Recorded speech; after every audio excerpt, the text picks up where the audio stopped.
अब बढ़ते हैं आगे। अब देखने वाले हैं हॉस्टल फ़ी। हॉस्टल फ़ी सबसे पहले हमें ये मालूम हॉस्टल है या नहीं। ITRA में हॉस्टल नहीं है फॉर बॉयज़ के लिए हॉस्टल नहीं है, यही है डिसएडवांटेज ITRA का, हॉस्टल नहीं है। BHU की बात करें तो BHU में हॉस्टल है और उसकी फ़ीस जो है 5090 है, 5090 रुपीज़ है एनुअली पर एनम, ठीक है। ये पर एनम 1 साल की फ़ीस है ये।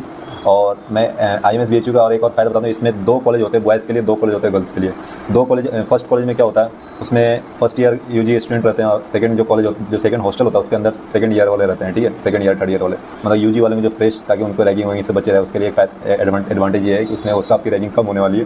तो उसमें IMS BHU में 2 हॉस्टल होने वाले हैं। NIA का भी 2 हॉस्टल नहीं है, एक ही है, लेकिन उसमें 2 है, गर्ल्स के लिए भी है, बॉयज़ के लिए भी अलग अलग है। तो इसकी फ़ीस होने वाली है 11,250। ITRA के लिए गर्ल्स हॉस्टल मिल सकता है, जिसकी फ़ीस देख सकते हो 292। अगर यहाँ पे बॉयज़ का भी हॉस्टल होता तो शायद सबसे कम होता है यहाँ पे, लेकिन यहाँ पे डिसएडवांटेज इसका ये ITRA का कि बॉयज़ के लिए कोई यहाँ पे हॉस्टल नहीं है, लोग PG लेके रहते हैं बाहर। मैं भी वही कर रहा हूँ, मैं बाहर हूँ। और IIA की बात करें तो सबसे हाई है इसका, देख रहे हो आप स्क्रीन पर दिख रहा होगा 42,500। ये सारे एनुअली बता रहा हूँ, हर साल की फ़ीस बता रहा हूँ, ये हॉस्टल फ़ी है। अब आगे बढ़ते हैं, मेस फ़ी की बात करते हैं। हर कॉलेज की मेस फ़ी क्या होने वाला है। BHU का 3500 होना, ये पर मंथ वाला है, ठीक है। ये पर मंथ है, ये पर ईयर नहीं है, मैं बोल रहा हूँ पर मंथ है। ये 3500 पर मंथ है। NIA का 60 रुपीज़ पर डाइट लगता है, ठीक है, याद रखना 60 रुपीज़ पर डाइट। ITRA का कोई ऑफिशियल मेस नहीं है। एक मेस है जिसमें वो अपनी मन मर्जी करता हो, किसी को उसमें परमिशन लेनी पड़ती है। मैं तो 2 बार गया था, मुझे नहीं परमिट किया था उसने खाने के लिए। और शायद आप न्यू हो तो शायद आपको दे दे, वो जगह वैसे नहीं होती है, फुल हो जाता है फट से वो। उसमें ऑफिशियल नहीं है कोई, मतलब बाहर का बंदा उसमें चलाता है, ऑफिशियल ITRA का नहीं है मेस। लेकिन आप बाहर भी मेस खाते हो, एक है मेस, बाहर भी मेस आपको मिल जाएगा। तो यहाँ पर भी 60 to 70 रुपीज़ पर डाइट मिलने वाले हैं, 75 रुपीज़ पर डाइट मिलने वाले हैं।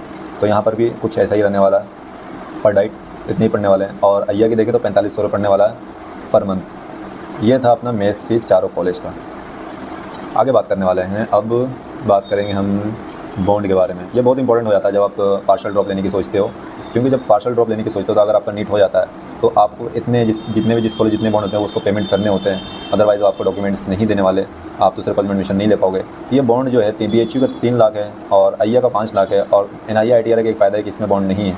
बट NIA की फ़ीस इतनी है, लगभग 54K है। तो आप जब कॉलेज छोड़ोगे तो उस कॉलेज के पूरे 4.5 साल का जो कोर्स होता है उसके फ़ीस आपको देने पड़ते हैं। मतलब कि इसमें भी लगभग ऑलमोस्ट 1.5 लाख बोल रहा हूँ, 1.5 लाख आपको पेमेंट करने पड़ जाएंगे, क्योंकि इसकी फ़ीस ज़्यादा है। ITRA की इतनी फ़ीस नहीं है, 9000 कुछ है बताया था मैंने, शायद इतना ही था। और इसको 3 बार कर लेने ऑलमोस्ट 30K पेमेंट करने पड़ते हैं। हर कॉलेज के रूल्स होता है, इसमें बॉन्ड नहीं है, ये सिर्फ फ़ीस है, ठीक है। ये फ़ीस आपको देने पड़ते हैं जब आप कॉलेज छोड़ के जाते हो। तो ये था बॉन्ड का। तो देख सकते हो आपको पार्शियल ड्रॉप लेना है या फिर ड्रॉप नहीं लेना, तो अभी इस हिसाब से आप डिसाइड कर सकते हो कि आपको कौन सा कॉलेज चाहिए।